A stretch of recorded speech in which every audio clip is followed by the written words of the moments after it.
My dear friends, एक बार फिर से स्वागत है आपका स्टडी विथ आरके में। आज का टॉपिक जिस पर हम चर्चा करने वाले हैं बहुत ही रोचक होने वाला है। आज का जो चर्चा का विषय है वो है अलंकार। यह टॉपिक सारे प्रतियोगी परीक्षाओं के लिए बहुत महत्वपूर्ण है, साथ ही उन विद्यार्थियों के लिए भी बहुत महत्वपूर्ण है जो स्कूली शिक्षा में अध्ययनरत है।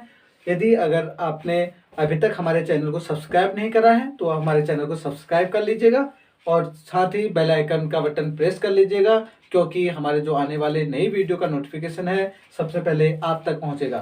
तो अब चर्चा करते हैं ऑर्नामेंट पर, जिसे हिंदी में अलंकार कहते हैं। अलंकार का अर्थ होता है आभूषण या श्रृंगार।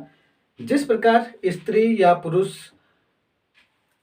आभूषण पहनकर उसके सुंदरता में चार चांद लग जाता है, उसी प्रकार अलंकार का प्रयोग काव्य में उसकी रचना में चार चांद लगा देता है। अब हम बातचीत करते हैं अलंकारों के प्रयोग पर। हम मुख्यतः उन्हीं अलंकारों की चर्चा करेंगे जो आपके परीक्षाओं के लिए बहुत महत्वपूर्ण है। अलंकार मुख्यतः दो प्रकार के होते हैं, शब्दालंकार और अर्थालंकार। शब्दालंकार उन अलंकारों को कहते हैं जिसकी पहचान आप केवल शब्द देखकर कर सकते हैं, और अर्थालंकार अलंकार का वह रूप है जिसका पहचान आप शब्द को देखकर नहीं करते हैं, बल्कि उसका अर्थ निकालने के बाद आप किसी निर्णय तक पहुंचते हैं।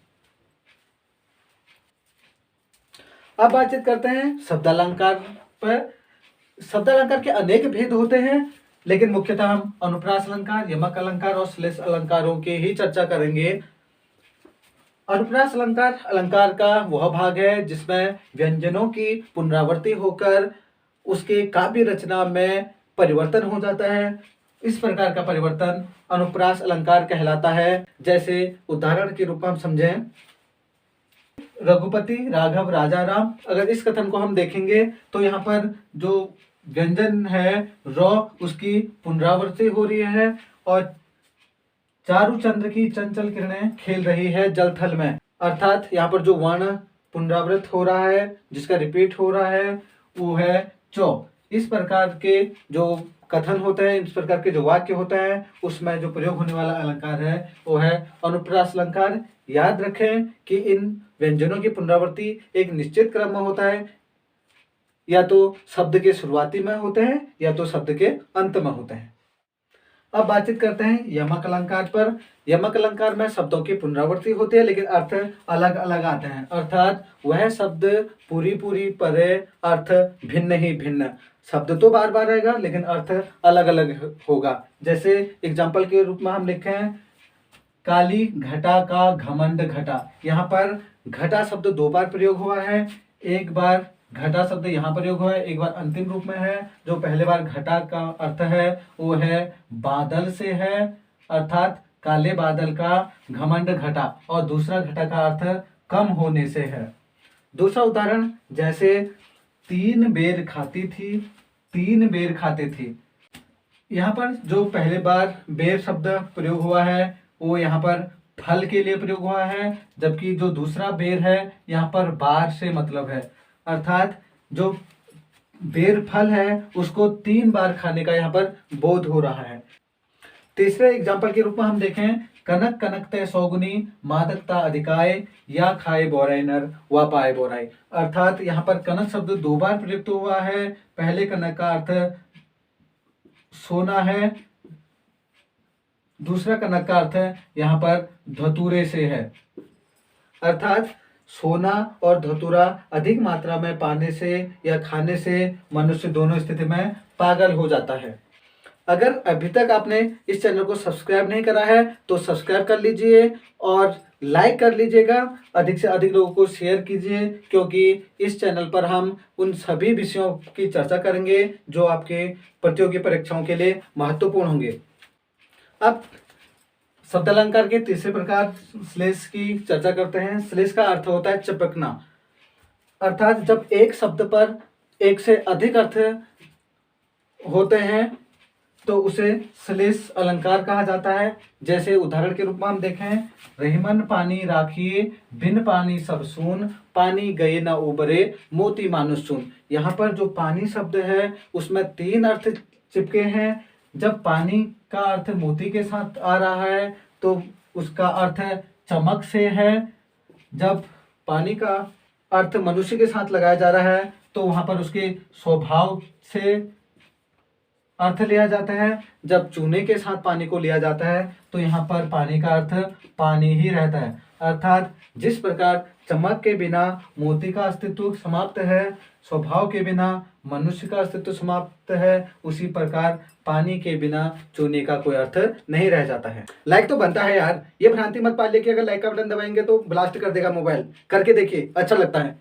अब चर्चा करते हैं अर्थालंकार की। यहाँ पर शब्द देखकर आपको यह अंदाजा नहीं आएगा कि अलंकार कौन सा है। यहाँ पर अर्थ निकालने के बाद ही आप किसी निष्कर्ष तक पहुंचेंगे कि इसमें प्रयुक्त तो अलंकार शब्दालंकार है या फिर अर्थालंकार है। अब बातचीत करते हैं अर्थालंकार के अंतर्गत उपमा अलंकार की। अर्थालंकार के अनेक प्रकार होते हैं, लेकिन मुख्यतः हम अपने सिलेबस पाठ्यक्रम के अनुसार ही मुख्य अलंकारों की चर्चा करेंगे। उपमा अलंकार की जो मुख्य विशेषता है, पहचान है, वो है सा, सी, सम, सरिस, सरीखा।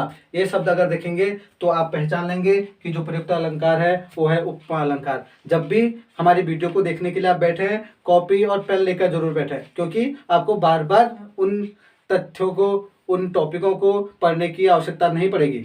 अगर हम बातचीत करें उपमा अलंकार के उदाहरण की, जैसे जब उपमा अलंकार की बात करें, जब किसी वस्तु या फिर व्यक्ति की तुलना उससे उच्च गुण वाले वस्तु के साथ की जाती है तो उस अलंकार को बोलते हैं उपमा अलंकार। अर्थात इसमें उपमा और उपमेय का संबंध होता है। जैसे सीता का मुख चंद्रमा के समान सुंदर है, यहाँ पर मुख की तुलना चंद्रमा के साथ की गई है। अर्थात जो उपमान है, चंद्रमा का उपमान सीता को उपमेय के रूप में दिया गया है। अब दूसरे प्रकार रूपक अलंकार की बात करते हैं। यहाँ पर उपमा और उपमेय में निकटता का संबंध दर्शाया जाता है। जैसे मैया मोहे चंद्र खिलौने ले हो, यहाँ पर खिलौने की तुलना चंद्रमा के समान की गई है। जैसे दूसरा उदाहरण देखें, जलता है यह जीवन पतंगा, यहाँ पर जीवन की तुलना पतंग के साथ की गई है। अर्थात दोनों में निकटता का संबंध जो अलंकार दर्शाएगा वह अलंकार रूपक अलंकार कहलाएगा। अब बातचीत करते हैं उत्प्रेक्षा अलंकार की।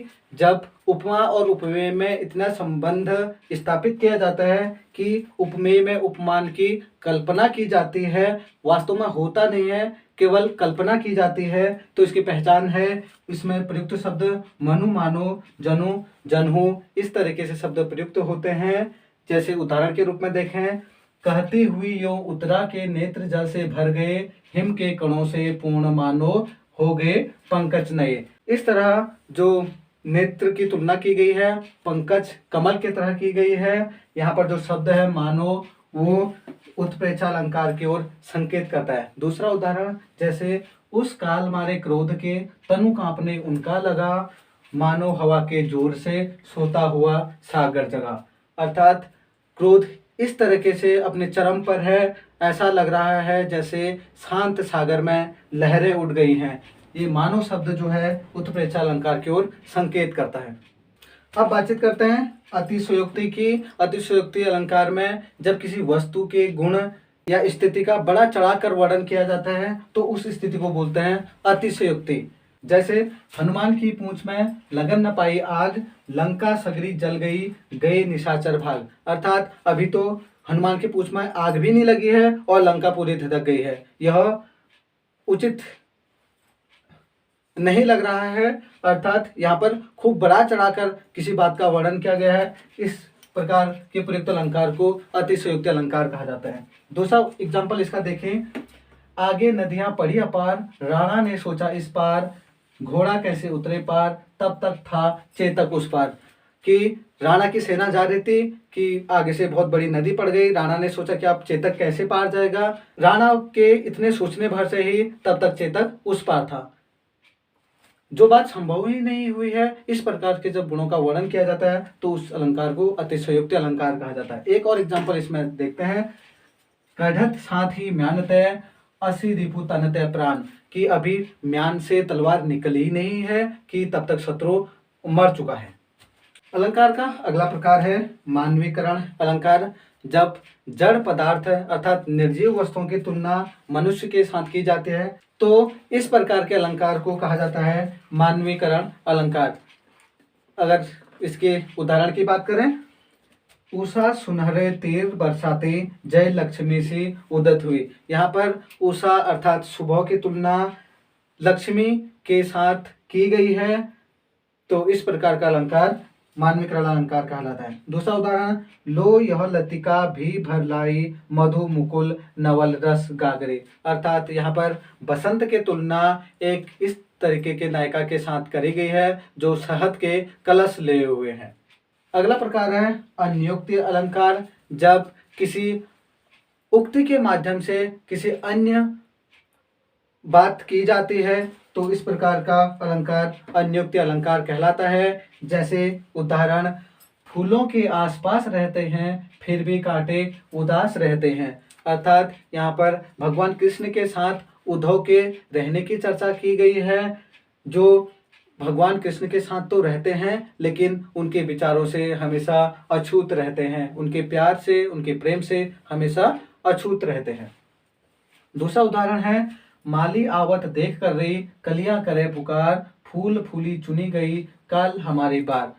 अर्थात माली को आते हुए देखकर कलियां आपस में बात कर रही हैं कि जो फूल पक चुके हैं उनको माली चुन ले जाएगा और कल हम भी खिल जाएंगे तो माली हमें भी चुनकर ले जाएगा। अर्थात फूल के माध्यम से यहाँ पर कवि ने मनुष्य की नश्वरता का बोध करा है।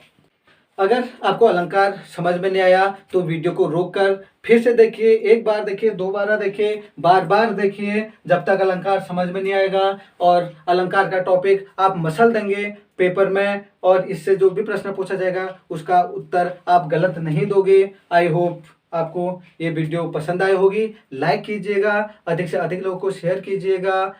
अगर इन अलंकारों से संबंधित उदाहरण आपको मिलते हैं तो आप कमेंट सेक्शन पर लिखकर मुझे इनके उदाहरण जरूर भेजें। मिलते हैं जल्द ही एक नए रोचक टॉपिक के साथ। जय हिंद।